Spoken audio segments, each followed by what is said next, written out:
All right. So, a very good afternoon, or good morning, or good evening to everyone, uh, depending on which part of the world you are right now. My name is Faiz Ayat Ansari. I'm a PhD research scholar at the National Law School of India University, Bangalore.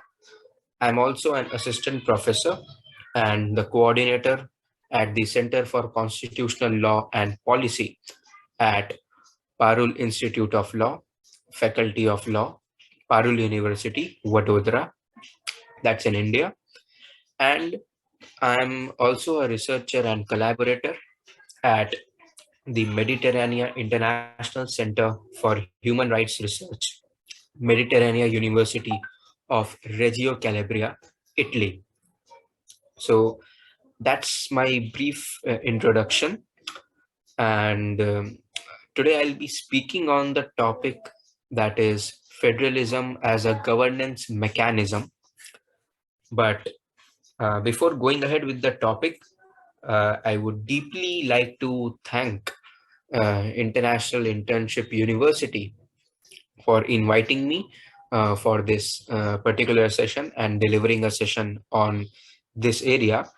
And this is a very fascinating area, and I really congratulate the International Internship University, which is a leading virtual education system, and it's a global brand confederation, which is the most valuable and trusted worldwide and well reputed in delivering innovative programs. I've been told that globally it is a trusted name for quality training programs and is committed to providing better and virtual education to all the young learners of the globe. In a short span of time, IIU has actually spread its wings across 195 countries and 6 continents under the strong leadership of its visionary founder, Mr. Piyush Pandit, sir, who is a very committed and inspiring social activist himself and passionate educationist from the last 2 decades, providing education to students from various social and cultural backgrounds. So I'm really humbled towards the International Internship University for providing me this platform, for inviting me to deliver a session on such an important subject matter. So now I will be proceeding with my topic, with the presentation which I've got, that is federalism as a governance mechanism. Now, when we talk, I have only got 3 slides, so it's not a very in-depth talk which I'll be trying to carry out, but I'll try to give an introduction to the concept of federalism and also theoretically analyze it. So the word federalism, it actually comes from the Latin term fidus. Fidus basically means a pact or a treaty. So whenever two or more constituting units, they enter into an agreement, they enter into a treaty, then they come together and they formulate a large governance mechanism that is called federalism, or that is called a federal political order. Now, uh, when we are talking about federalism, uh, the very important part of federalism lies in the fact that there are minimum 2 sets of governments in a federal political order. So there would be something called a union government, or a central government, or a federal government, which will be at one level. And similarly, there will be a state government or a local government or the regional government, which will be at the level of the constituting unit. So minimum there shall be 2 sets of governments, and that is the most essential feature, the most important feature of federalism. Now, This is in contrast to another form of government, which is called the unitary system of governance. In a unitary framework, there is only a single government. There are no regional governments. So that is the main difference between the federal form of government and a unitary form of government.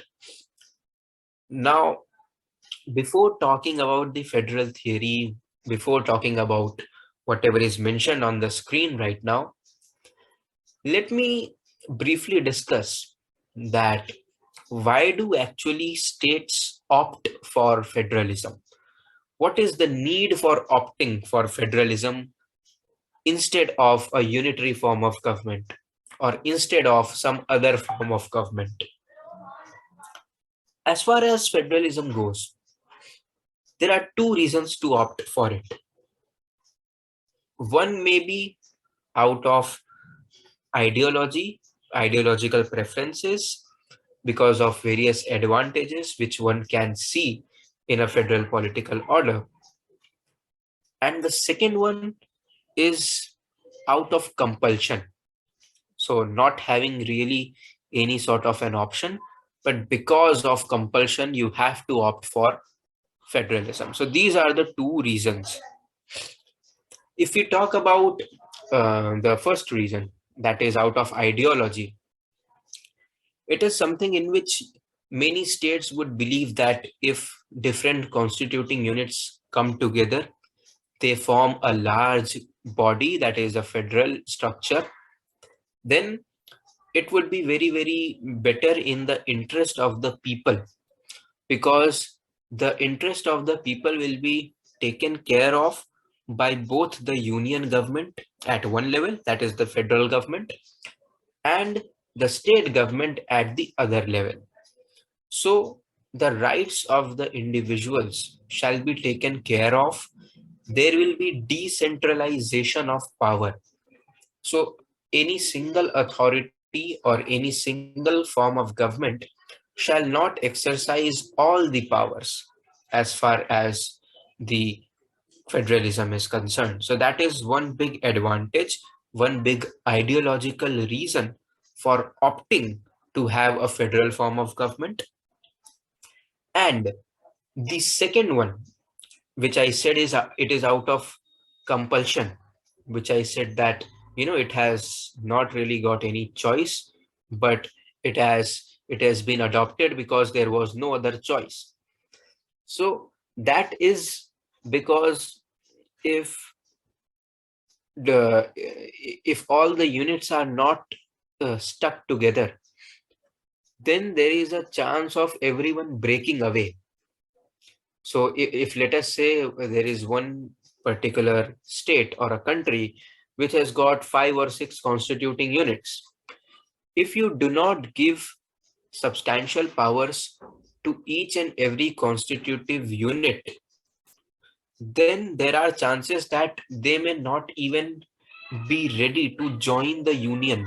They may not even be ready to join the state, and they may break away from the state or not join the state in the first place. So, in order to cater to this difficulty, a federal form of government may be adapted, whereby, apart from the entire union, the local governments, the individuals at the local level, hierarchically, they are also given some sort of a power in the governance of the state. They are also given a chance to represent their constituting unit in one way or the other. And that will create a sense of belongingness and inclusiveness amongst the people, that that will create a confidence that we also belong to this union. So that these are the two reasons to opt for federal political order. Now, going ahead now, there are various types of federations. I won't be dealing with each and every type of federation in this session because of lack of time. But I will be touching upon two important types of federations. One is the symmetric one, as you can see in my slide, and the other one is asymmetric federation. Now, what do you mean by symmetric and asymmetric federation? A symmetric federation means that all the constituting units will have exactly the same powers. So let us say there is a federation called Federation X, which consists of constituting units A, B, and C.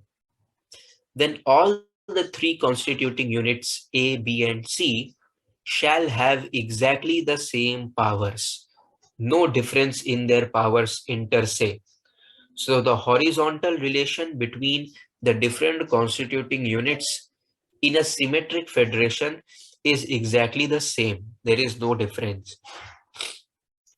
As far as asymmetric federation is concerned, then one constituting unit may have different types of powers. It may have power to enjoy the power to legislate on different subject matters in comparison to other constituting units. So if I continue with my previous example, then in Federation X, the constituting units A, B, and C may have different types of powers. So the powers enjoyed by A, B, and C may not necessarily be the same. And that is an asymmetric federation. We may think that why is it required to have symmetric or asymmetric type of federation? The answer to this question lies in the fact that whenever any country decides to follow the federal form of government, then the background of this formation or this adaptation of federal form of governance may be different for different countries. And in order to satisfy the local needs of the people, in order to satisfy the local needs of certain provinces or regions, there may be a requirement of providing little extra powers to certain constituting units in comparison to others. And that is why we have the space for having asymmetric federation. Now, let's move ahead with the federal theory.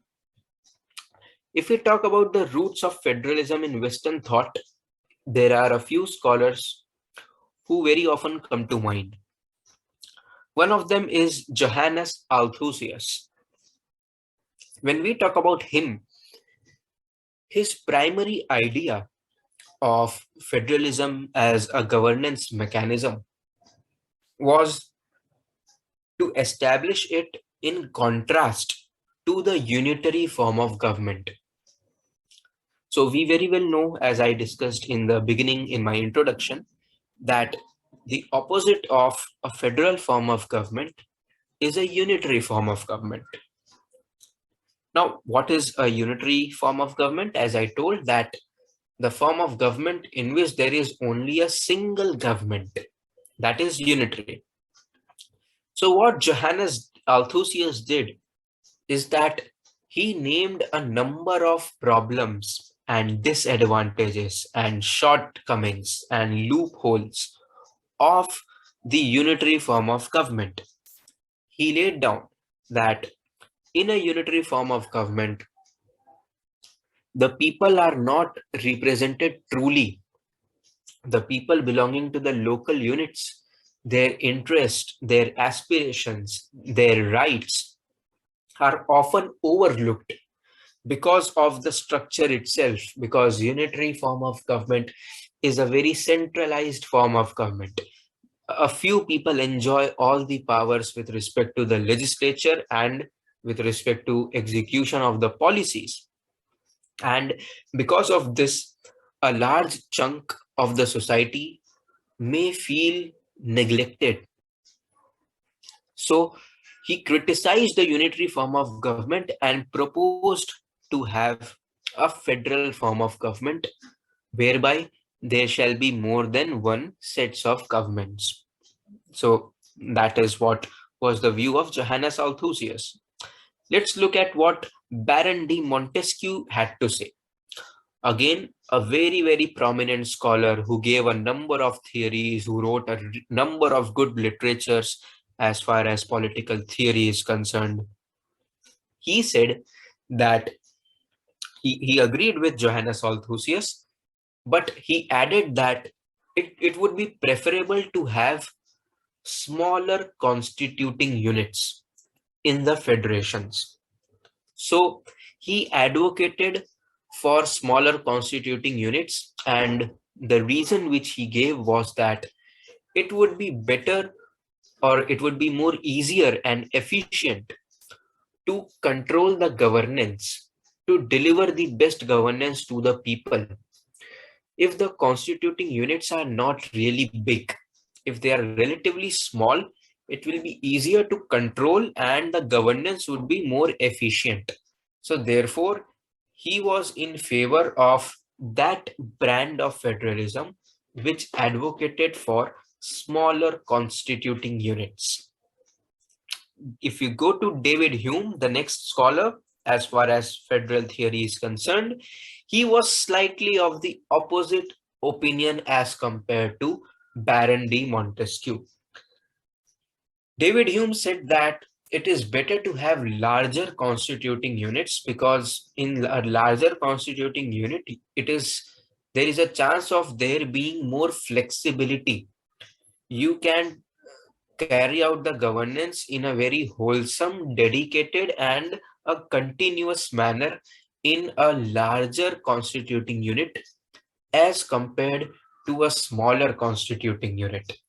So broadly, he did agree with the philosophy of Johannes Althusius with respect to having a federal form of government, but he was little against the idea of Montesquieu of having smaller constituting units.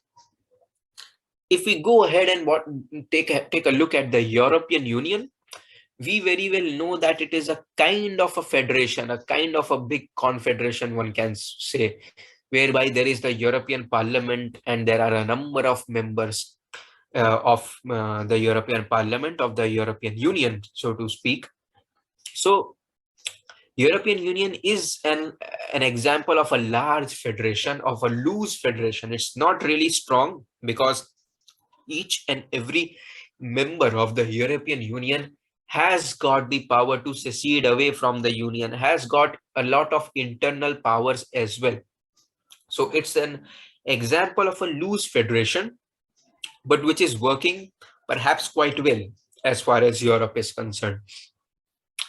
If I move ahead to my next and the last slide, what was the discussion with respect to federal ideas and the United States? We should keep in mind that the United States is often considered as a benchmark for federalism. It is because the United States, the various states which comprise the United States right from the beginning, they had an ideological commitment to federalism. This is important because there are several countries across the world, for example, India, from where I belong to, where federalism, India does follow a federal form of government, but here federalism was not adopted really as a matter of choice, as a matter of ideology, as an ideological commitment. In contrast, federalism was adopted in India to cater to the needs of the time. So it was kind of in the second category, that it was almost out of compulsion that India had to adopt a federal form of government.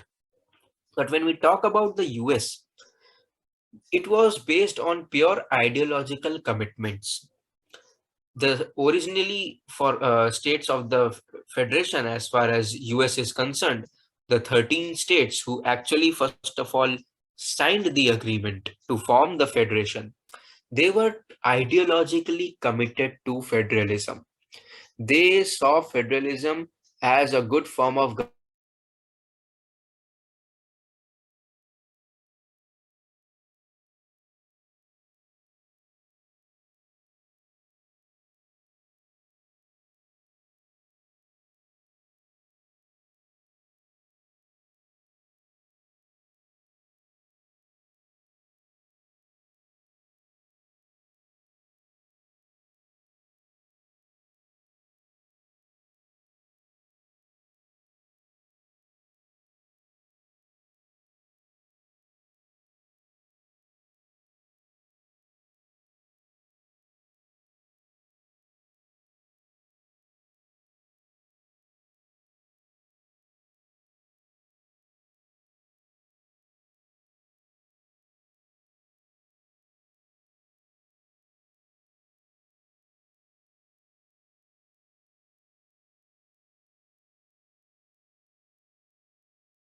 all right.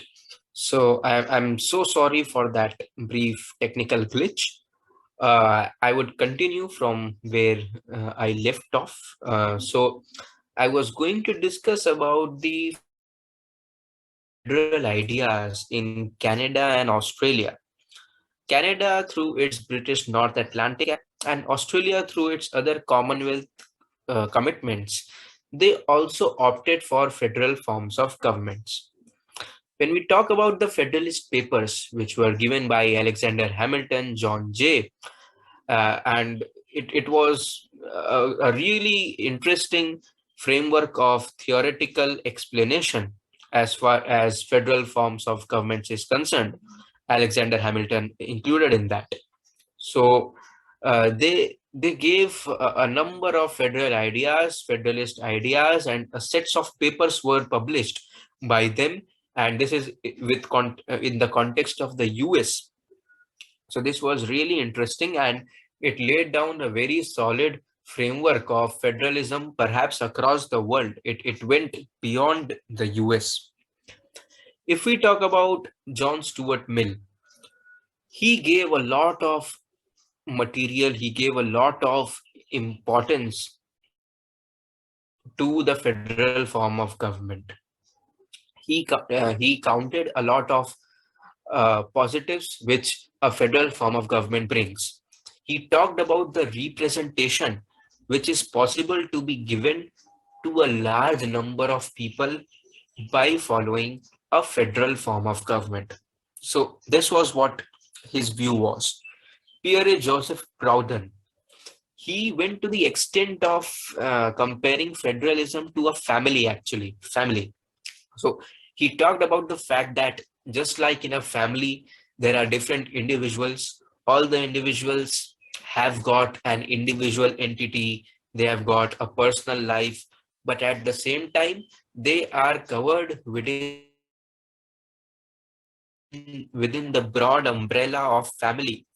He compared that element of family to a federal form of governance. He laid down that just like a family, a federation is a comprehensive, cohesive unit of different constituting units who, at the end of the day, are part of a federal political order. So this was again very fascinating, whereby a humanistic and a behavioral approach was adopted by Proudhon in understanding a very nuanced political theory concept like federalism. Last but not the least, Altiero Spinelli and Ernesto Rossi, they were the ones who viewed the European Union as one whole federation. If you remember, we discussed the European Union as a loose federation some time back. And in consonance of that ideology, Altiero Spinelli and Ernesto Rossi, they viewed the entire European Union as a loose federation, and they also furthered this idea of opting for a federal political order. So this was my theoretical explanation, theoretical discussion as far as federalism as a governance mechanism is concerned. On the face of it, it does seem that there are a lot of positives which are there in opting for a federal form of government. Positives like more represent to the people. The people themselves are getting involved in the decision making process. There are different levels of hierarchy whereby for certain subject matters, the constituting units or the regional governments, they are entitled and they are made liable to make laws to maintain certain subject areas. And at the same time, at a different level, at a different hierarchy, the other form of government, that is the union or the federal government, it is given the task of taking care of other subject matters. So this brings the important concept of decentralization into picture. A single person or a single authority does not hold all the powers. So there are multiple levels of accountability which the citizens can ask from the state. And this is actually very important when we see the type or category of subject matters on which usually the union government is entitled to make the law.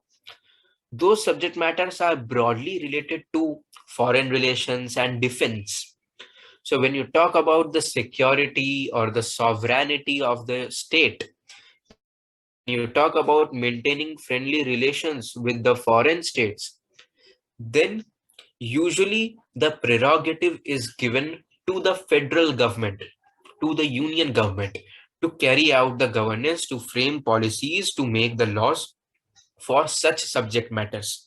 Because for such acute and for such sensitive subject matters, if I may say so, the the states or the constituting units may not be given the responsibility to take care of it, because if you can imagine, if different constituting units are given the responsibility to enter into foreign relations and execute them, then a particular country may have more than one foreign policies, and that would be really not in that may bring in a lot of instability as far as the governance is concerned. That may also arise a lot of questions in the mind of foreign countries with respect to trade and commerce and other aspects. So that is why subject matters which are of national interest are like defense, like foreign relations, are very often given to be taken care of by the union government. And at the same time, subject matters which are of local interest, like education and health and a number of other subject matters like maintenance, all these are often given to the local governments, to the state governments to take care of. So they are primarily entitled to make the laws, to make the policies on such subject matters. So it is theoretically, it is a beautiful combination of different levels or different hierarchies of the governments. Having said that, there are very few countries actually in the world who actually follow federal form of government. Not even half of the countries of the world follow this.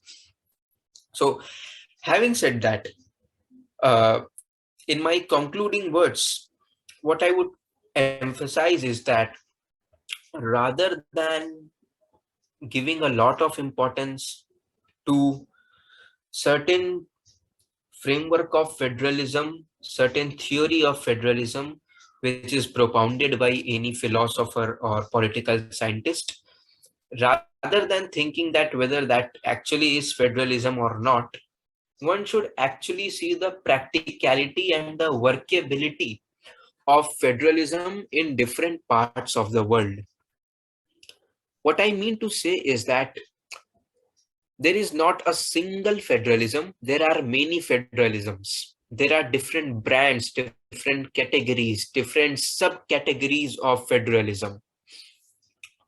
If one kind of federalism is followed in the US, it is not necessary that the same type of federalism will also be successful in Australia or India, because the different countries across the world may have specific particular requirements of their own, and they may require to adapt certain variations in the type of federalism which they follow. So certain local innovations and local requirements are at the end of the day paramount as far as the workability of federalism is concerned. So should be viewed in the light of the local requirements and its regional workability, rather than carrying out a straightforward comparison between two or more federations across the world. Because we may compare two or different federations across the world, but at the end of the day, what matters is the smooth functioning and the governance, which is the actual objective of any governance mechanism, whether federalism or anything else. So, with conclude my session on federalism as a governance mechanism. It was really a wonderful opportunity to be here, to be invited by the International Internship University. It was a privilege and an honor to discuss this particular topic. And again, special thanks to Miss Amina for setting this up. And I hope all our listeners across various platforms, you had a good time. You did come across something new, something or the other from my talk. I'm open to any kind of future collaborations or discussions with respect to research and such other seminars and activities which you would like to carry out. And apart from that, if anyone has any questions or any queries or anything, if you want to go ahead, you can comment and go ahead. So, Armina, it's up to you. Thank you so much.